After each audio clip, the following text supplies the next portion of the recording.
চুয়াডাঙ্গা জেলার আরো একটি সুন্দর গ্রামে আপনাদের সবাইকে স্বাগতম। আজকে যে গ্রামটি ঘুরিয়ে দেখাবো সেটা হচ্ছে শেখপাড়া। আর এখন বর্তমানে আমরা যেখানে অবস্থান করছি এটা হচ্ছে শেখপাড়ার বাজার আর কি। এটা হচ্ছে শেখপাড়া বাজার, সেবাবাগ বাজার।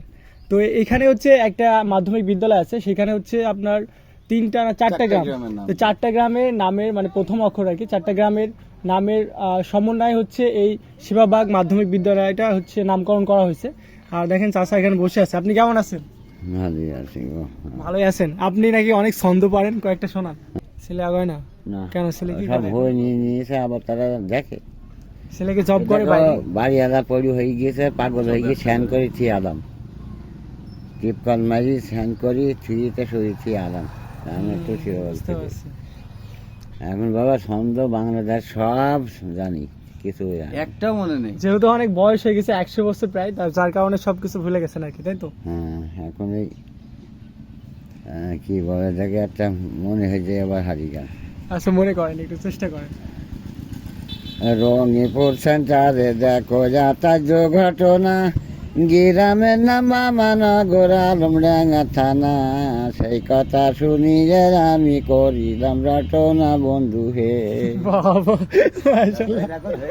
আচ্ছা ঠিক আছে, অনেক লং ভিডিও হয়ে যাবে, চলেন আজকে আমি আপনাদেরকে শেখপাড়া গ্রামটা ঘুরিয়ে দেখাই। আচ্ছা, আমার পিছে বেশ কয়টা মুরগি ঘর দেখতে পাচ্ছেন আর কি, আর এইগুলো দিছে হচ্ছে আপনার প্রাণী সম্পদ দপ্তর আর কি। তো এইগুলো ঘরগুলো দিয়ে রাখছে, আর এখনো কিন্তু মুরগিগুলো দেয়নি, কিন্তু তারপরে জিজ্ঞেস করলাম আর কি চাষিদের, তো তারা বললো যে আমরা বিভিন্ন বাজার থেকে হচ্ছে মুরগি, যেগুলো পোলট্রি মুরগি আর কি বিশেষ করে, তো ওইগুলো কিনে নিয়ে আসছে, আর এগুলো এখানে রেখে জাস্ট এগুলোকে পালন করতেছে আর কি। আর দেখতে অনেকেই বললো যে অনেকগুলো মারাও গিয়েছে, আবার অনেকগুলো বেঁচেও আছে। আর কিন্তু এই ঘরগুলো কিন্তু বিশাল বড়, আর এগুলো যখন দিবে তখন কিন্তু যারা পারিবারিকভাবে যারা ফ্যামিলিতে একটু জাস্ট মুরগিগুলো পালন করে কিন্তু মানে অনেক লাভবান হবে আর কি, ইনশাল্লাহ আশা করা যায়। আর এখানে শুধুমাত্র দিয়েছে বিষয়টা এরকম না, গ্রামে কিন্তু অনেককেই দিয়েছে, হ্যাঁ অনেককেই দিয়েছে। তো এই বিষয়টা প্রত্যেক বাড়ি হ্যাঁ অনেক বেশি ভালো লাগলো। আর এই মুরগির ঘরগুলো যেখানে রাখছে পাশেই দেখেন পুকুর আছে, মানে এটা খুব সুন্দর লাগলো, যার কারণে ভাবলাম যে এটা আমি আপনাদেরকে দেখাই। এখন বর্তমানে আমরা যেখানে অবস্থান করছি এটা হচ্ছে সেবাবাগ মাধ্যমিক বিদ্যালয়, আর এটা হচ্ছে চারটা গ্রামের সমন্বয়। আচ্ছা, চারটা গ্রামের নাম কি কি বলেন তো? শেখপাড়া, বানগর, বাইবাড়ি, গোপালদিয়ার। ও মাশাআল্লাহ, দেখ চারটা গ্রামের স্টুডেন্টরা, তাহলে তো স্টুডেন্ট প্রচুর হয় মনে হয়, যেহেতু চারটা গ্রামের স্টুডেন্ট আসবে এখানে। আর মাধ্যমিক বিদ্যালয়টা মাশাআল্লাহ অত্যন্ত সুন্দর। আর দেখেন এটা হচ্ছে ওল্ড আর কি, তখন তো আপনারা যখন পড়ালেখা করছেন তখন কি এই বিল্ডিং ছিল? না এটা ছিল, এটাই আপনারা এটাতে পড়ছেন। তো সেম আমাদের ক্ষেত্র, মানে আমরা যখন পড়ালেখা করতাম হাই স্কুলে তখন এরকম টিন শেডের বিল্ডিং ছিল, কিন্তু এখন সব মানে উন্নত হয়ে গেছে আর কি। প্রত্যেকটা হাই স্কুল, সরকারি প্রাথমিক বিদ্যালয় যেটাই বলেন, সব এখন বিল্ডিং নির্মাণ হচ্ছে, উঁচু উঁচু বিল্ডিং। কিন্তু আমাদের সময় টিন শেডে ছিল, কিন্তু এটাতে একটা মজা ছিল আর কি, আসলে প্রচুর পরিমাণে মজা ছিল, অনেক স্মৃতি আছে। এগুলো দেখলে কিন্তু সবকিছু মনে পড়ে যায়। যখন আমি হাই স্কুল বা আপনার প্রাইমারি স্কুলে যাই তখন কিন্তু আমার মানে পুরোনো সব স্মৃতিগুলো মনে পড়ে যায়, ফ্রেন্ডদের সাথে মনে হচ্ছে এই গতকালকে সেইগুলো ফ্রেন্ডরা একসাথে ছিলাম, এরকম একটা মনে হয়। তো মাশাআল্লাহ। আর আপনি তো ঢাকায় জব করেন, আর ভাই হচ্ছে ঢাকায় কিন্তু মানে আমার ভিডিও দেখে, আর গ্রামকে ভালোবাসে যারা, তারা কিন্তু ভিডিও যারা দেখে ওরা অনেক কিন্তু ইমোশনাল হয়ে পড়ে, তারা মানে গ্রামকে দেখতে পায় যখন নিজ গ্রাম ছেড়ে কেউ বাইরে থাকে তখন কিন্তু নিজের গ্রামের প্রতি অনেক বেশি মানে একটা টান আসে আর কি। তো সেই একটু বলি, শুভর ভিডিও আমাদের এলাকার অনেকেই দেখে, আমাদের শেখপাড়া অনেকেই দেখে। তো এটা হচ্ছে অনেক বড় অর্জন আর কি আমার কাছ থেকে মনে হয়, যে আমার ভিডিও অনেকে দেখে। আপনারা কি জানেন যে আলমডাঙ্গা উপজেলা হচ্ছে পানের জন্য বিখ্যাত? আর আমরা এখন বর্তমানে কিন্তু আলমডাঙ্গা উপজেলার মধ্যেই শেখপাড়া একটা গ্রামে আসছি, আর এখানে কিন্তু পান প্রচুর পরিমাণে। এই দেখেন, এটাও কিন্তু এক সময় বড় ছিল পানের, কিন্তু এখন জাস্ট এগুলো কি যেন বলে, ঝিঙ্গা। তো এগুলো হচ্ছে ঝিঙ্গা আর কি। আর ভাই বলছিল ঢাকাতে এখান থেকে কোন শাক যেন আপনারা খান? এই শাকটা।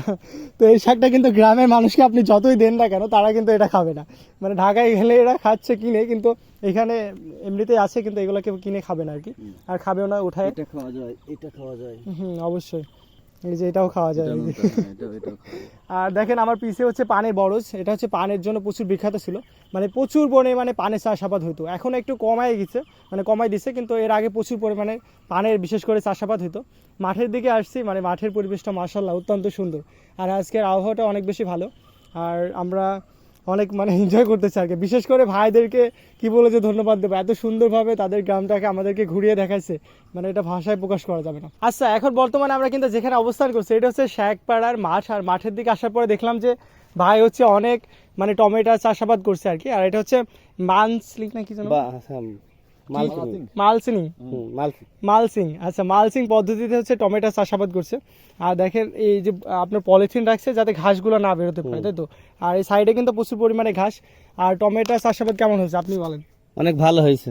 মাশাআল্লাহ, টমেটো দেখতেছি যে সব পেকে গেছে, কাঁচাও আছে, পেকেও গেছে, কিন্তু দেখতে অনেক বেশি ভালো লাগছে। আর এদিকে ভাইয়া দেখেন খাওয়া শুরু করছে, কেমন সুস্বাদু তো? হ্যাঁ খুব সুস্বাদু। টমেটো কিন্তু আমাদের জন্য মানে সালাদ করে খেতে কিন্তু অনেক বেশি ভালো লাগে, কিন্তু আমি মানে এমনিতে খেতে পারি না, জাস্ট ঝাল আপনার পেঁয়াজ সেগুলো দিয়ে সালাদ যখন করে তখন আমি খেতে পারি, তাছাড়া এমনিতে খেতে পারি না। আর রান্না করার সময় অনেক বেশি ভালো লাগে, যার কারণে দেখেন খাইতেছে।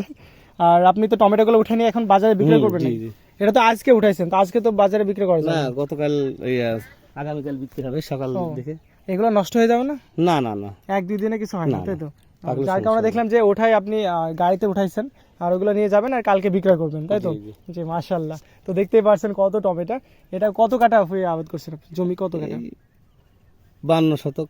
52 শতক, মানে হচ্ছে আপনার প্রায় 2 বিঘের কাছাকাছি। না, 2 বিঘা একটু কিছু কম। 2 বিঘের কিছু কম। তো মাশাআল্লাহ টমেটো দেখেন। আচ্ছা, এখন বর্তমানে আমরা যেখানে অবস্থান করছি এটা হচ্ছে শেখপাড়া সবচেয়ে পুরাতন জামে মসজিদ আর কি। আর এই মসজিদটা হচ্ছে আপনার 1971 সালের আগে নির্মাণ, মানে আমাদের স্বাধীনতা আগেই হচ্ছে এই মসজিদটি নির্মাণ করা হয়েছে। আর আমার পাশে দেখতে পাচ্ছেন, আপনার নাম কি? রবিউল হক চাচা। হচ্ছে আপনি তো এখানকার ইমাম, হচ্ছে মুয়াজ্জিন। কত বছর ধরে মুয়াজ্জিন করছেন? 27-28 বছর। 27-28 বছর, যা চিন্তা করেন। মুয়াজ্জিন যদিও মানে আমাদের সমাজে বা যাই বলেন না কেন, মুয়াজ্জিনের দায়িত্বটা পালন করা কিন্তু মানে অনেক বড় একটা আপনার পাওয়া আর কি বলবো। সেটা হচ্ছে আপনি যখন মৃত্যুবরণ করবেন তখন কিন্তু আপনি হচ্ছে আমাদের এলাকার মানুষজনকে নিয়ে আপনি হচ্ছে আল্লাহু আকবার নারায়ে তাকবীর দিতে দিতে কিন্তু আপনি জান্নাতে নিয়ে যাবেন। এটা কি আপনি জানেন? জি। আচ্ছা, এখন বর্তমানে আমরা যেখানে অবস্থান করছি এটা হচ্ছে শেখপাড়া সরকারি প্রাথমিক বিদ্যালয়। আর দেখেন বিদ্যালয়টা তো মাশাআল্লাহ অনেক সুন্দর। আর যেহেতু স্কুল এখন বন্ধ ঈদের কারণে, আর কিছুদিন পরেই হচ্ছে স্কুল ওপেন হবে, আর যার কারণে দেখেন এখন কিন্তু অপরিষ্কার লাগছে। আর বাঁশঝাড় যেহেতু পাশেই আছে, যার কারণে প্রচুর পরিমাণে বাঁশের পাতাও পড়তেছে। আর মাশাআল্লাহ সব মিলে কিন্তু সরকারি প্রাথমিক বিদ্যালয় অনেক বেশি সুন্দর লাগে। আর বিশেষ করে এই চিত্রগুলো আর লেখাগুলো, এগুলো কিন্তু অনেক বেশি ভালো লাগে। হ্যাঁ, অনেক মোটিভেশনাল কথা থাকে, অনেক উপদেশমূলক কথা থাকে, যেগুলো যদি ছোটো বাচ্চারা যারা আছে এরা যদি এগুলো পড়ে তাহলে কিন্তু ফিউচারে তারা ভালো মানে চিন্তা ভাবনা করবে, ভালো কিছু করতে পারবে, সমাজের সেবা করতে পারবে আর কি। আর সব কিছু মিলে অনেক সুন্দর। আর দেখেন পাশেই হচ্ছে বরজ। আর এই শেখপাড়া নাকি হচ্ছে আপনার পানের জন্য অনেক বিখ্যাত ছিল, পানের জন্য তো শুধুমাত্র। একটা ভাইরাস লেগে ওই পানের বরজগুলো সব নষ্ট হয়ে যায় ভাইরাসের কারণে। ভাইরাসের কারণে আবার নতুন করে সবাই শুরু করতেছে। অনেকে দেখতেছি। আর স্কুলের পাশেই দেখেন পানের বরজ। তো আমি পানের বরজও আপনাদেরকে দেখাবো। আগে কিন্তু পানের জন্য হচ্ছে শেখপাড়াকে চিনতো আর কি। পানের জন্যই শেখপাড়াকে চিনতো আর কি। আর মাশাআল্লাহ সব মিলে কিন্তু অনেক সুন্দর আর কি। আচ্ছা, এখন বর্তমানে আমরা যেখানে অবস্থান করছি এটা হচ্ছে কবরস্থান শেখপাড়ার। আর আমি যখন ঈদের দিন আমার একটা কথা মনে পড়ে গেল, সেটা হচ্ছে ঈদের দিন বিকেলের সময় আমার মাথা ঘুরে যাচ্ছিল, এমন অবস্থা হয়েছিল যে আমি হয়তো বাঁচবো না, এরকম একটা সিচুয়েশন ক্রিয়েট হয়ে গেছিলো। তখন আমি বুঝতে পারছিলাম যে এই দুনিয়াটা আসলে অর্থহীন।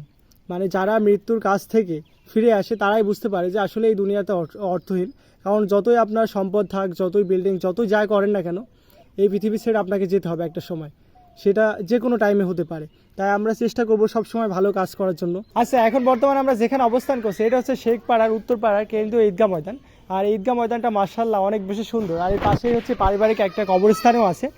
আর এই ঈদগাহ ময়দানটা হচ্ছে আপনার একটা সমানভাবে চারিদিকে ইটের দেওয়াল করার পরে প্লাস্টার করে হোয়াইট রং করছে, এবং এখানে নাকি ফিউচারে আপনার নিচে যে ফ্লোরটা আছে এটা টাইলসও করা হবে। টাইলস হবে কোরবানি ঈদের আগেই সম্ভব। কোরবানি ঈদের আগেও টাইলস করা হবে। এটা কিন্তু আমি যতগুলো গ্রাম ঘুরছি জাস্ট ঢালাই করছে ঠিক আছে, কিন্তু টাইলস একটা তো করা হয়নি। আর এটা ঈদগাহ কিন্তু এত সুন্দরভাবে সাজানো উচিত না, মানে হাদিসে আমি অনেক দেখতেছি আর কি, মানে কেন্দ্রীয় ঈদগাহ ময়দানকে কিন্তু এত সুন্দরভাবে সাজাতে হয় না, তো কাদা হয়ে যায়, কাদা হওয়ার কারণে। আচ্ছা, ব্যাপার না, কাদা হওয়ার কারণে টাইলস পারবে আর কি, অনেক বেশি ভালো লাগবে তখন কিন্তু। আচ্ছা, এখন বর্তমানে আমরা যেখানে অবস্থান করছি এটা হচ্ছে কিন্তু মাথাভাঙ্গা নদী, আর এটা শেখপাড়া। আর বেশ কয়েকটা গ্রামের সাথে কিন্তু এই নদীর সাথে কানেক্ট আছে। আর দেখেন এখানে পানি যেহেতু এখন পানির পরিমাণটা খুবই কম আমাদের বাংলাদেশে, বিশেষ করে দেখেন সব শুকায় গেছে পানি। এখানে কিন্তু প্রচুর পরিমাণে পানি থাকতো নাকি যখন?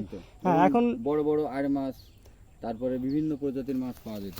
হ্যাঁ, অবশ্যই মাছ কিন্তু প্রচুর পরিমাণে ধরতো আগে, কিন্তু এখন পানি যেহেতু নাই তেমন একটা মাছও নাই। আর দেখেন ফুলগুলো কিন্তু অনেক বেশি সুন্দর আর কি। এই ফুলগুলোর নাম যে জার্মানি ফুল না? জার্মানি। হ্যাঁ, জার্মানি ফুল। দেখেন ফুল কিন্তু অনেক বেশি সুন্দর আর কি। আর নদীটাও বিশাল মানে অনেক গ্রামের সাথে, আমি অনেক গ্রাম ভিডিও করছি, সেইগুলোর সাথে সবকিছুই মানে মাথা ভাঙ্গা নদী আর কি। এই নদীতে একবার এক সময় একটা মাছ আমার কাঁধে দিছিল, যেটার নাম হচ্ছে বোয়াল মাছ। আমি এখান থেকে মাঠ পার করে আমার গ্রামে আমি নিতে পারি নাই, এমন তাহলে একটা বুঝতে পরিবেশ। পারেন কত বড় মাছ এখানে। আর এখানে দেখলাম যে মানে গাং শালিকের অনেকগুলো বাসা আর কি। আর এই জায়গাটা কিন্তু ভাঙতে ভাঙতে মানে অনেক নিচু হয়ে গেছে, মানে জায়গাটা অনেক দূর চলে গেছে আর কি, নদীটা বিশাল হয়ে গেছে। আর মাশাআল্লাহ সব কিছু মিলে কিন্তু অনেক সুন্দর এই গ্রামটা, আসলেই অনেক বেশি সুন্দর। গ্রামের মানে গ্রাম প্রত্যেকটা গ্রামে অনেক বেশি সুন্দর হয়, গ্রামের প্রশংসা যত করবো ততই কম হয়ে যায় আর কি। তো আজকে ভিডিওটা আমি এখানেই শেষ করছি। আর ভাইয়াদের অসংখ্য ধন্যবাদ, তারা আমাদেরকে গ্রাম ঘুরিয়ে দেখাইছেন, এর জন্য সারা জীবন আপনাদের কাছে কৃতজ্ঞতা থাকবো। মাশাআল্লাহ। তো চলেন আজকে ভিডিওটা এখানে শেষ করি। সবাই ভালো থাকবেন, সুস্থ থাকবেন, আর ভিডিওটি ভালো লাগলে অবশ্যই শেয়ার করবেন। আল্লাহ হাফেজ।